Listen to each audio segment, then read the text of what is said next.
여러분, 왜 인생의 고통을 왜 이렇게 바다에 비유를 했을까? 바닷가를 가보시면요, 파도가 계속 밀려옵니다. 끊임이 없어요. 여러분, 파도와 싸우시면 안 돼요, 여러분. 파도가 언제 끝일까? 그런 생각하시면 빨리 병원 가셔야 돼. 여러분, 파도가 계속 끊임없이 밀려오죠.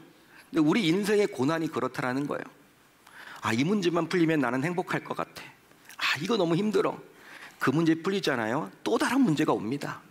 이게 우리의 인생살이라는 것이죠. 자, 이런 말에서 볼 수 있듯이 인간이 살아가는 이 세상은 태어나는 그 순간부터 고생하면서 살아갈 수밖에 없죠. 물론 예수를 믿는 하나님의 자녀라도 이 세상에서 삶을 살아가야 하기 때문에 불신자가 겪는 동일한 아픔과 고통을 안고서 살아갑니다.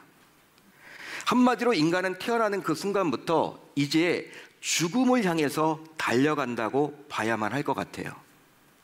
주중에도 장례 당한 가정이 있어서 다녀왔는데 여러 사연도 있고 아픔도 있고 또 가족을 먼저 보내고 또 지인을 먼저 보내고 또 가까운 교우를 먼저 보낸 분들이 많이 아파하시더라고요. 우리가 죽음을 목표로 향해서 달려가는 게 우리 인생이지 않을까 저는 생각을 해봤어요. 자, 그러게 인간은 나이가 들수록 각종 고통, 즉 이런저런 아픔의 과정을 피할 수가 없습니다. 또 각종 슬픔이 있죠. 즉 어찌할 수 없는 이별의 슬픔도 겪어야만 하는 거예요. 이거 어쩔 수가 없습니다. 그뿐 아니라 각종 질병, 즉 육신의 질병뿐만 아니라 정신적인 질병과 같은 눈에 보이지 않는 질병을 만나기도 하죠. 더욱이 각종 상처를 안고 살아가게 됩니다. 그게 바로 저와 여러분들이 살아가는 인생이라는 거예요. 자, 그 결과 잘 회복되지 않은 마음의 얼룩들로 인해서 힘겹게 살아가야만 하는 것이 바로 저와 여러분들의 삶 아닌가요? 이처럼 불신자들뿐만 아니라 신자들 역시 이런 다양한 아픔과 어려움을 겪어야만 하기 때문인지는 몰라도 성도들이 장차 가게 되는 하나님 나라를 이야기해주고 있는 요한계시록 21장을 보게 되면 다음과 같이 기록을 해주고 있다는 거예요. 좀 길지만 우리 요한계시록 21장 3절 하반절로 4절을 한번 함께 읽겠습니다. 시작. 하나님이 그들과 함께 계시리니 그들은 하나님의 백성이 되고 하나님은 친히 그들과 함께 계셔서 모든 눈물을 그 눈에서 닦아주시니 다시는 사망이 없고 애통하는 것이나 곡하는 것이나 아픈 것이 다시 있지 아니하리니 처음 것들이 다 지나갔음이로라. 여러분, 이 구절에 따르면요, 하나님께서는 이제 하나님 나라에 입성한 성도들의 눈에서 눈물을 친히 닦아주신대요. 놀랍지 않습니까? 그만큼 성도들조차도 이 땅에서 살아가게 될 때 많은 눈물을 흘릴 정도로 여러 다양한 어려움을 겪기에 이제 천국에 입성한 이후에 하나님께서 가장 먼저 그 성도의 눈에서 눈물을 친히 닦아 주십니다. 그렇게 함으로 위로해 주는 거죠. 자, 그렇다면 이제 이 말씀을 듣고 있는 여러분들이 현재 겪고 있는 문제들은 과연 무엇이 있을까요? 여러분들은 무엇 때문에 밤잠을 이루지 못하고 계십니까? 무엇 때문에 염려하고 계십니까? 무엇 때문에 고통 속에 계십니까? 낙심 가운데 계신가요? 그리고 여러분들은 당면한 문제들 앞에서 그 문제들을 해결할 방안은 과연 찾으셨습니까? 자, 그런데 이제 오늘 말씀 6절을 보세요. 여러분들이 가지고 있는 성경 6절을 한번 보십시오. 눈으로 한번 보십시오. 6절을 보시면 이사야 선지자는 한 아기를 신자인 저와 여러분들에게 주셨는데 신기하게도 놀랍게도 이 아기의 어깨에 무언가가 메어 있다고 말을 해주고 있습니다. 실제 어깨에 무언가를 메고 있다는 것은요, 다른 의미가 아니라 어깨에 무언가를 짊어지고 있다는 의미예요. 여러분, 한번 생각을 해보자고요. 솔직히 아기가 태어나는 것이 기쁨이요 행복이라 말할 수 있지 않을까요? 여러분, 어떻게 생각하십니까? 어제도 우리 공동체 내에서 한 이제 가정이 아기를 낳았어요. 첫 애를 낳았습니다. 얼마나 기쁠까요? 첫 아기를 안았을 때 그 엄마가 얼마나 기쁠까요? 아빠가 얼마나 기쁠까요? 여러분, 신비하기도 하고 생명이 여러분들 나를 닮아 있는 누군가가 여러분 딱 눈으로 보인다는 그 자체가 얼마나 황홀합니까? 자, 그런데 이 아기는요, 오늘 말씀에 나와 있는 이 아기는요, 놀랍게도 태어나면서부터 어깨에 무언가를 메고 태어났대요. 그러면 이 아기의 탄생은 과연 기쁨이요 행복일까요? 그게 아니면 과연 슬픔이요 불행일까요? 도대체 이 아기가 누구이길래 이런 괴물과 같은 모습으로 태어났을까요? 기괴한 모습으로 태어났을까요? 또 아기의 어깨에 메어져 있는 것은 과연 뭘까요? 더욱이 갓 태어난 이 아기에게 과연 누가 이런 짐을 지어준 것입니까? 심지어 이런 짐을 짊어지게 된 아기의 기분은 과연 어떠했을 것 같아요? 여러분, 이 아기는 인간의 모든 문제를 어깨에 짊어지고 우리를 회복시키기 위해서 이 땅에 오신 예수 그리스도이십니다. 믿으시면 아멘, 동의가 되시면 아멘. 예수님께서는 이 땅에 오신 그 순간부터 인간의 모든 짐을 자신의 어깨에 친히 짊어지셨어요. 이처럼 우리가 메어야 할 모든 무거운 짐을 친히 어깨에 메고 이 땅에 오신 예수님께서는 기묘자라, 모사라, 전능하신 하나님이라, 영존하시는 아버지라, 평강의 왕이십니다. 실제로 그가 우리의 모든 짐을 짊어지고 다시 세우시는 나라는 정사와 평강의 더함이 무궁하며 또 지금 이후로 영원히 정의와 공의로 다스리는 나라예요. 따라서 더 이상 회복이 필요 없는 완전한 나라를 우리에게 주시려고 그는 친히 이 땅에 오셨습니다. 할렐루야, 할렐루야. 그뿐만이 아니라 이제 하늘 보좌를 버리고 이 땅에 오신 예수님께서는 무너진 인간의 모든 것들을 다시 세우시고 회복시켜 주십니다. 따라서 인간은 오직 예수님을 통해서 모든 것이 제자리로 돌아가고 회복이 되는 것이죠. 이사야 선지자는요, 이것에 대해서 다음과 같이 말을 해주고 있습니다. 자, 오늘 말씀 2절을 볼까요? 이렇게 나와 있습니다. 흑암에 행하던 백성이 큰 빛을 보고 사망의 그늘진 땅에 거주하던 자에게 빛이 비치도다. 아멘. 이 구절에서 볼 수 있는 흑암은 과연 뭘까요? 방금 전에 우리가 살펴봤던 이 구절에서 나와 있는 흑암은 과연 뭡니까? 흑암은 우리를 근본적으로 일어날 수 없게 만드는 악한 세력입니다. 따라서 이는 사망과 멸망의 세력이라고 감히 말해볼 수 있어요. 자, 그런데 예수님께서는 이 흑암의 권세를 물리치고자 큰 빛, 곧 유일한 생명의 빛으로 이 땅에 오셨고 자신의 어깨에 십자가를 친히 지셔서 우리의 모든 짐을 다 맡아주셨습니다. 즉, 이 세상 그 무엇보다도 더 강력하고 유일한 큰 빛으로 이 세상에 오셔서 자신에게 맡겨진 그 사명을 감당해 주신 거예요. 그 결과 이 땅에 오신 목적을 다 이루셨습니다. 할렐루야, 할렐루야. 그런즉 예수님께서는 당신의 어깨에 십자가를 지사 우리의 모든 것들을 회복시켜 주셨습니다. 바로 오늘 말씀 4절에 보면 알 수가 있죠. 우리 4절을 한번 천천히 같이 한번 읽어봅니다. 시작. 이는 그들이 무겁게 맨 멍에와 그들의 어깨의 채찍과 그 압제자의 막대기를 주께서 꺾으시되 미디안의 날과 같이 하셨음이니이다. 아멘. 여러분, 이 구절을 자세히 보시면요, 세 단어가 눈에 띄어요. 바로 멍해라는 단어와 채찍이라는 단어와 막대기입니다.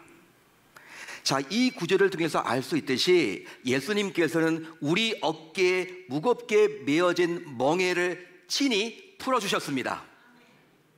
실제 우리는 태어나면서부터 내려놓을 수 없는 무거운 짐들을 어깨에 메고 살아가야만 해요.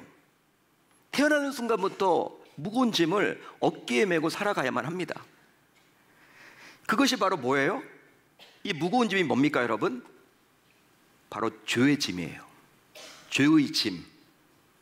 이 죄의 짐을 어깨에 짊어지지 않은 채 이 세상에 태어나는 사람은 그 누구도 없어요. 실제 그렇습니다. 그 이유는 바로 바울이 로마서 3장에서 이야기했지만 기록된 바 의인은 없나니 하나도 없으며 라고 말을 해주고 있기 때문이죠. 따라서 죄 없는 의인으로 태어난 자는 단 한 사람도 없습니다. 그 결과 우리 어깨에 메어져 있는 이 죄의 짐으로 인해서 결국 우리는 불행하게 살아갈 수밖에 없다는 거예요. 안타깝게도. 여러분, 그런데 더 심각한 것이 있습니다. 그게 뭐냐? 더 안타까운 것이 있어요. 그게 뭐냐? 우리 어깨 위에 있는 이 무거운 죄의 짐을 우리 스스로의 노력과 힘만으로는 결코 해결할 수가 있을까요? 없을까요? 해결할 수가 있을까요? 없을까요? 없다라는 데 더 큰 문제가 있는 것이죠. 그래서 예수님께서 이런 우리를 위해서, 이런 연약한 우리를 위해서 이 땅에 친히 성육신하신 거예요. 즉 수고하고 무거운 짐을 진 우리의 어깨를 자유케 하고자 예수님께서는 하늘 보좌를 버리고 몸소 당신의 어깨에 대신 이 짐을 지려고 이 땅에 육신을 입고 오셨습니다. 이처럼 성육신하신 예수님께서는 죄를 사하는 권세를 가지고 계세요. 죄를 사하는 권세, 인간이 누구도 가지고 있지 못한 그 권세, 그 파워. 즉 예수님께서는 죄와 사망의 권세에서 우리를 자유케 하셨습니다. 따라서 오늘 이 시간 각종 죄책감을 유발하는, 우리의 어깨를 무겁게 하는, 우리의 어깨를 짓누르는 모든 죄의 짐들이 예수 그리스도의 십자가의 권세로 자유케 되는 놀라운 역사가 이 시간 일어나야 할 줄로 믿습니다. 믿습니다. 그 결과 우리 모두 각종 죄책감에서 이제 홀가분하게 벗어나서 자유케 되어야 하는 것이죠. 할렐루야, 할렐루야. 다음으로 예수님께서는 우리 어깨에 내리치는 채찍을 막아주셨습니다. 실제 삶을 살다 보면요, 우리 어깨를 내리치는 채찍이 있을까요? 없을까요? 있어요, 여러분. 있습니다. 그게 뭘까요? 우리를 짓누르는 삶의 무게들이죠. 삶의 무게들. 얼마나 힘든지 몰라요. 여러분, 한 주간 동안 바쁘게 사셨죠? 분주하게 사셨죠? 뭐 때문에 이렇게 바쁘셨어요? 분주하셨어요? 여러분, 가장 노릇하기 힘드시죠? 요즘은 맞벌이들이 많으니까 부모 노릇하기 힘드시죠? 이 자녀들 여러분 어떻게 내가 키울까? 먹여 살려야 되는데, 양육해야 되는데 뼈 빠지게 일을 하고 있고, 여러분 자식 노릇하기도 힘들고 부모 노릇하기도 힘들고, 삶 자체를 살아가는 게 이 무게가 여러분 얼마나 힘든지 몰라요. 교회 내에서도 또 직분자 노릇을 하기도 힘들죠. 내가 그래도 장로인데, 안수집사인데, 목사인데, 전도사인데, 권사인데, 여러분 참 쉬운 게 아닌 것 같아요. 이게 각종 삶의 무게들이에요.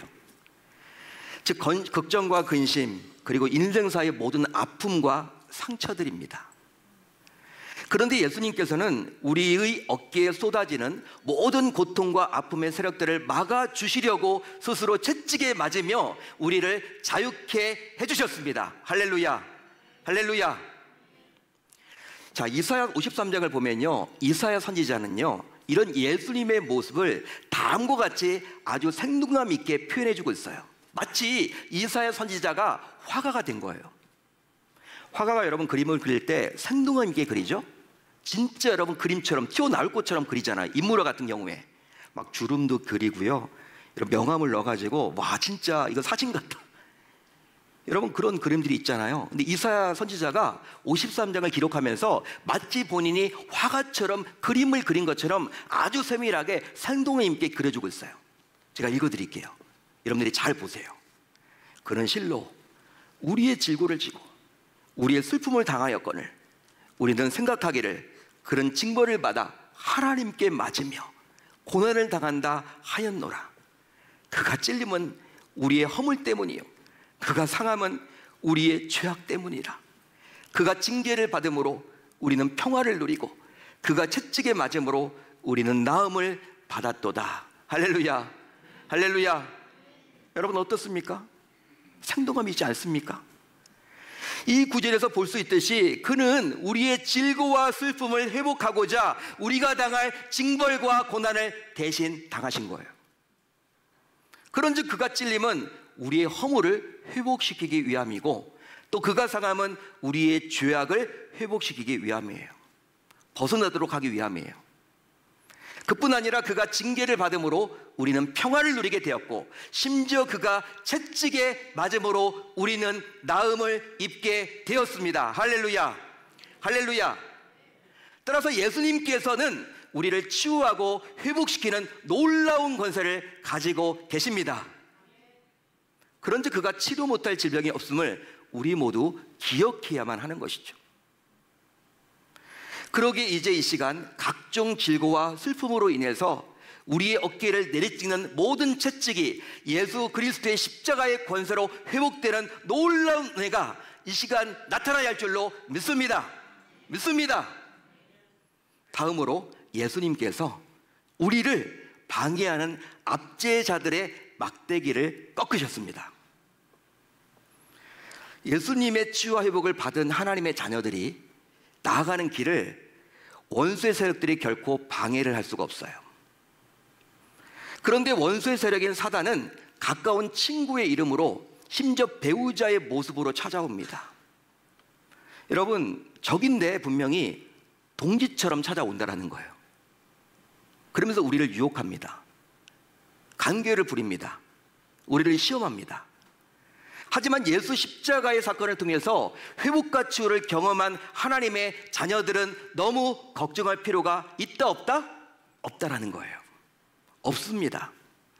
그 이유는 바로 우리를 억압하는 자들의 막대기를 예수님께서 이미 십자가에서 모두 꺾으셨기 때문이죠. 할렐루야, 할렐루야. 예수님께서 십자가에 달리는 그 순간 사탄 마귀는요, 치명상을 입은 거예요. 다 이긴 게임입니다, 여러분. 우리가 아니 목사님, 그런데 우리는 자꾸 사탄에게 넘어지잖아요. 사탄의 시험을 받잖아요. 네, 맞습니다. 예수 이름의 권세로 나아가면 우리가 이기는데, 내 뜻대로 내 자아를 가지고 내 생각대로 하다 보니까 넘어지게 되는 거예요. 이미 이긴 게임입니다. 실제로 사사기 7장에서 8장에서 볼 수 있듯이 하나님께서 14만 5천 명의 미디안 군대를 하룻밤 사이에 모두 꺾어버렸듯이 지금도 우리를 방해하는 세력들을 막아주십니다. 따라서 우리는 예수님의 이름으로 무장해서 오로지 믿음으로 강하고 담대하게 살아가야만 하는 것이죠. 그렇습니다. 그렇습니다.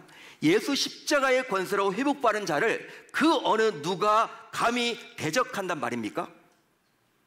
그 어떤 누구라도 회복받을 자를 대적할 수는 없는 거예요, 여러분. 바로 회복을 가로막는 자를 우리 주님께서 친히 싸워서 우리가 이기도록 해주시기 때문입니다. 그런즉 이제 이 시간 예수 십자가 사건을 통해서 회복과 치유를 여러분들이 경험했다면 우리를 막을 자가 없음을 기억하시고 담대히 살아갈 수 있어야 할 줄로 믿습니다. 믿습니다. 그런즉 이제 우리 모두 예수님께 전폭적으로 맡길 수 있어야 할 줄로 믿습니다. 믿습니다. 그러면 이제 우리는 예수님께 어떻게 맡기면 좋을까요?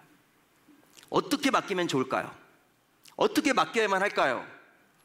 예수님의 손길은 이 시간 즉시 임할 수 있음을 기억하며 이제 치유와 회복을 선포해야만 하겠습니다. 따라서 본인 스스로 열심히 기도해야 돼요. 여러분들이 이제 상반기 동안 내가 기도가 좀 약했어, 기도의 분량을 늘리지 못했어, 이런저런 이유로 기도하지 못했어 라고 하면요, 이제 여러분들이 이 기도도 훈련이거든요. 의무감을 가지고 여러분들이 정말 내가 30분은 꼭 채우겠다, 1시간은 채우겠다. 아니 목사님, 그거 율법적으로 기도하는 거 아니에요? 처음에 시작은 여러분 그렇게 훈련 받으셔야 돼요. 여러분, 사단이 우리가 기도하게끔 놔둡니까? 30분 기도 쉽지 않아요. 1시간 기도 쉽지 않아요. 매일매일 한다는 것은요, 한두 번 하는 것이 아니라 여러분 스스로 기도하셔야 돼요. 이제 결단하시고 노력하셔야 돼요. 열심을 내셔야 돼요. 내가 하반기 때는 내가 기도에 한번 목숨 걸어보겠다 하셔야 됩니다. 그뿐만이 아니라 또 서로 간에 중보 기도를 해야만 하는 거예요. 중보 기도를 하면 좋겠어요. 중보 기도. 더욱이 중보 기도가 얼마나 중요한지를 잘 보여주는 다음의 이야기를 이제 제가 말씀드릴 텐데, 이 이야기를 여러분들이 꼭 기억하시고 서로 간에 기도하는 데 힘써야만 하겠습니다. 제가 사랑방에서, 사역의 현장에서 어떤 회의를 하면서도 교우들 간에 만남을 통해서 여러분 중보기도가 곳곳에서 일어나야 하는 거예요. 미국 샌프란시스코 종합병원의 심장내과 의사 바드라는 사람이 있었답니다. 근데 이 바드라는 사람이 심장내과 의사예요. 그런데 393명의 응급실을 통하여 입원한 관상동맥 질환 환자를 두 그룹으로 나누어서 치료했대요. 한 그룹은 병원 외부에서 기독교 신자들에 의한 중보기도를 하게 했고요. 다른 한 그룹은 전혀 기도하지 않았대요. 이때 두 그룹 모두 내과적 치료는 동일한 의사에 의해서 동일한 치료를 하였고, 치료하는 의사와 간호사, 심지어 환자 모두 외부에서 기도한다는 것을요 감추었대요. 모르도록 했대요. 더욱이 중보기도를 하는 신자들도 단지 환자의 성만 알려줄 뿐 다른 정보는 일체 주어지지 않았답니다. 단 하루 3번씩 규칙적으로 그 사람들 그냥 이름만 부르고 기도를 해달라, 그렇게 요구를 했대요. 하루에 3번씩. 자, 그런데 얼마 후 놀라운 결과가 일어났어요. 놀라운 결과가 일어났습니다. 바로 기도를 받은 그룹에서는 기도를 받지 않는 그룹에 비해서 항산제 사용량이 5배나 감소했고, 폐부종의 발생이 3배나 적었고, 기도 삽관을 해야 하는 환자가 단 한 명도 생기지 않았고, 심지어 사망자도 훨씬 적었다라는 거예요. 여러분, 이거 어떻게 설명하실래요? 이게 의학적으로 여러분 설명이 됩니까? 과학적으로 설명이 됩니까? 이성적으로 설명이 됩니까? 여러분, 이건 어떻게 설명을 하시면 좋을까요? 이런 일이 직접 있었는데, 진짜 있었는데.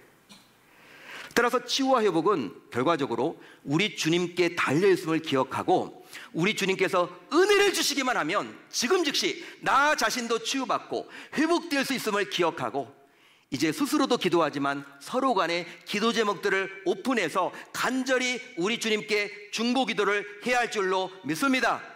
믿습니다.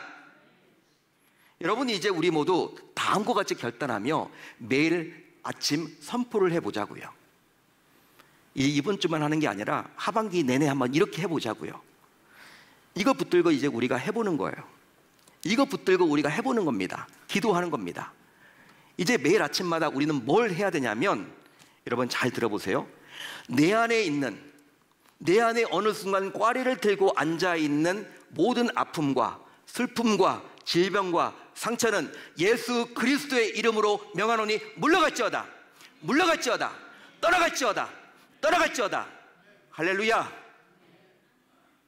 내 안에 꽈리를 틀고 앉아있는, 어느 순간부터 내 안에 꽈리를 틀고 앉아있는 모든 부정적인 생각, 아픔, 슬픔, 상처, 질병은 예수 그리스도의 이름으로 명하노니 떠나갈지어다, 물러갈지어다.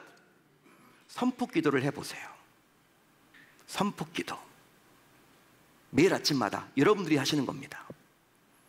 이제 매일 아침마다 이런 치유와 회복을 선포하는 우리 모두가 되어서 결국 우리 주님으로부터 놀라운 치유와 회복을 선물로 받아 누리는 이번 한 주뿐만 아니라 내일부터 시작되는 하반기가 될 수 있어야 할 줄 우리 주님의 이름으로 축원합니다. 축원합니다. 그렇게 멋지게 살아내어서 이미 우리 주님께서 십자가에 달려 죽으심으로 우리를 치유하기를 원하셨고, 우리를 회복시키기를 원하셨는데도 우리는 여전히 그것을 믿지 못하고, 그걸 의존하지 못하고, 그걸 붙들지 못하고 여전히 치유가 필요하고 회복이 필요하다고 이야기를 한다면, 오늘 말씀을 여러분들이 꼭 기억하셔서 이제 우리 모두 결단하고 다짐함으로 말미암아 이 하반기 내에 치유가 필요한 분들은 치유를 받으시고, 회복이 필요한 분들은 회복이 받으셔서 정말 성경에 나와 있는 이런 치유와 회복의 기적이 우리 삶 속에서 일어나야 할 줄 우리 주님의 이름으로 축원합니다. 그렇게 한번 멋지게 살아보겠다라고 결단하고 다짐하는 저와 여러분들이 다 되실 수 있기를 바랍니다.